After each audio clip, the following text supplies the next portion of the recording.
Hello my merry malt mates, my festive whiskey aficionados.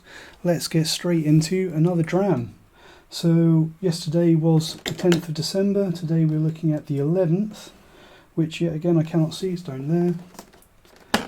So yesterday we had what seems to be a good bang for the buck whiskey. So that was really the two things that I was hoping for on this whiskey advent calendar, that we'd get some whiskey that was noticeably better. Rip that to shreds. I've done an awful job of opening that door, but I was hoping for some whiskey that was better than what we got in the standard advent calendar, but also I was hoping that we'd get some stuff that wasn't prohibitively highly priced as well. And I think that with the Krabby's 15-year-old yesterday, I think we got that. So let's see what we've got today.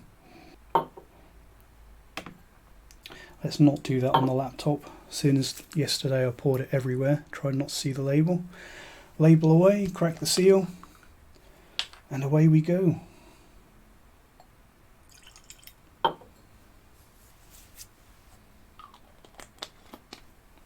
So, haven't accidentally seen the labels on any of them yet. Famous last words, I'll probably see the next one. So that is Out of Sight. Colour on that one, what do you think? Well, that's either a bunch of E150A or a lot of sherry, or maybe a little bit of port. Probably not red wine. Fingers crossed it's not colouring.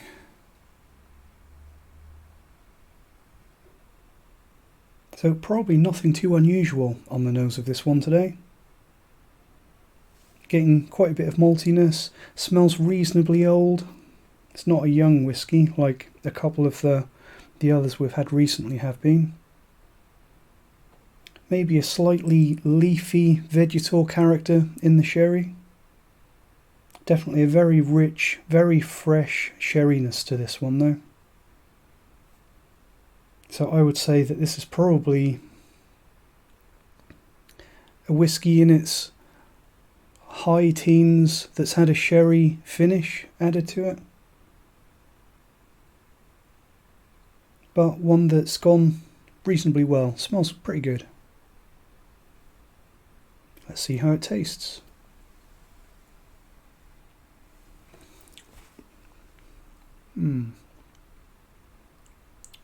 So again, definitely not a high ABV, absolutely not a craft presentation.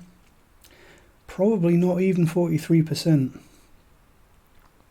So this one has the potential to upset me, because it does have lots of character, and it's character that comes from having spent a long time in the casks.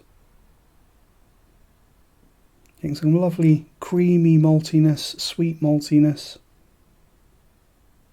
Some nice oily nuttiness coming through from those casks. So I might actually up my guess on the age statement on this one. Might go as high as maybe 18 or 20 years old, but I think that this might have had something terrible done to it, and it might have been bottled at maybe even 40%.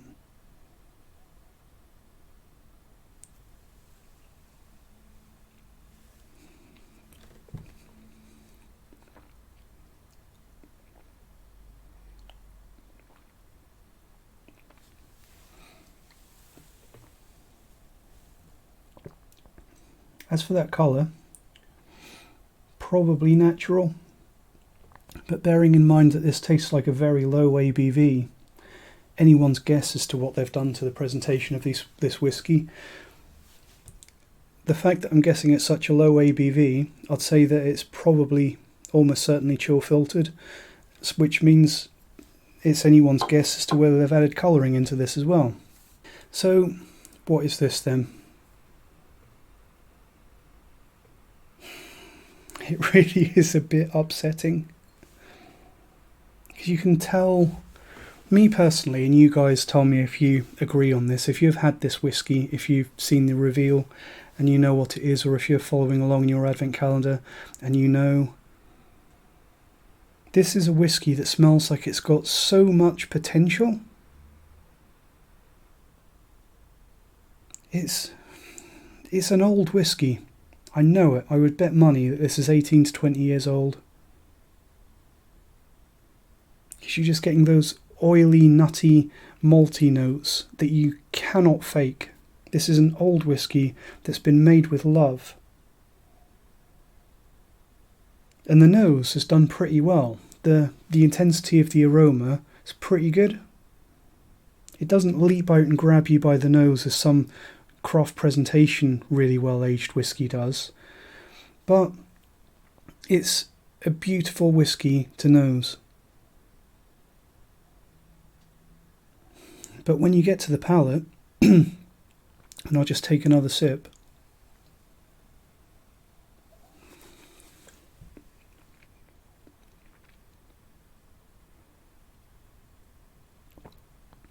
It just lets itself down that little bit. And by a little bit, I mean quite a lot. Because again, the flavours are there on the palate. The finish is disgustingly short for how good this whiskey smells. I think that this is 40%, so I think it's from one of the big, really commercialised mass production distilleries. Probably 18 years old. And I'm guessing that mainly because I think it smells around 18 to 20 years old. But the really commercialised mass production distilleries that bottle at 40%, I can't immediately think of any. The really high volume distilleries have 18-year-olds. I'm thinking along the lines of things like Glenlivet, Glenfiddich, especially Glenlivet. They've recently dropped their 18-year-old ABV down to 40%, which I haven't had yet. But this is what I imagine it probably smells and tastes like. The old Glenlivet 18 at 43%, so still not great. Phenomenal whiskey. Well worth the price that it was selling for a few years ago. But you drop a whiskey down to 40% and it suffers. It does. It's not a million miles away from Glenlivet 18, just weaker than what I've experienced. It's definitely not Glenfiddich 18. To be honest, I think this is probably better than Glenfiddich 18, which is also at 40%, but I think that one, I really prefer the 15 and even the 12-year-old Glenfiddich to the 18. I think this is better than what you get at Glenfiddich at that age. But it's been absolutely crippled. So let's do a little bit of research. I've just Googled what whiskies you can get at 18 years old at minimum strength. So we've got Singleton of Dufftown, 18-year-old, 40%. Glendeveron, 18-year-old, 40%, possibly. Knockando, 18-year-old, 43%. I think this is flat 40. I don't think this is even 43. Isle of Jura, 18-year-old. It's not that, because the Isle of Jura actually has, well, it has a bunch more peat than this, and it's also at 44% now, and it usually has a red wine finish, and this doesn't have that. Glenmurray, 18-year-old, that's 47%, so it's not that.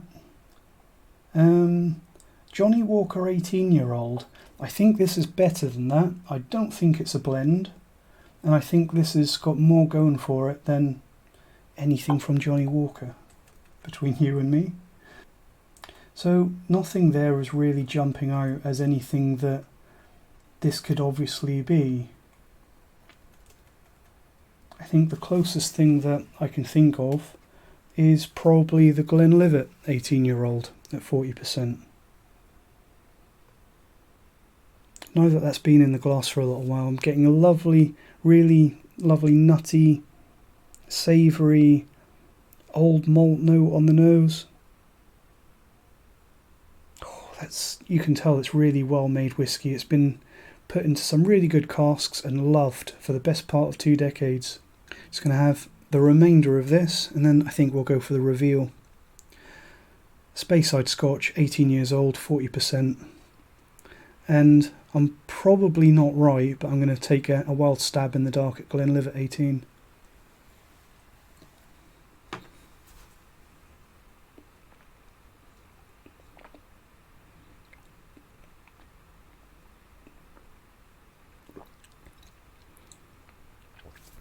all those lovely aroma descriptors that I gave for the nose on this whiskey.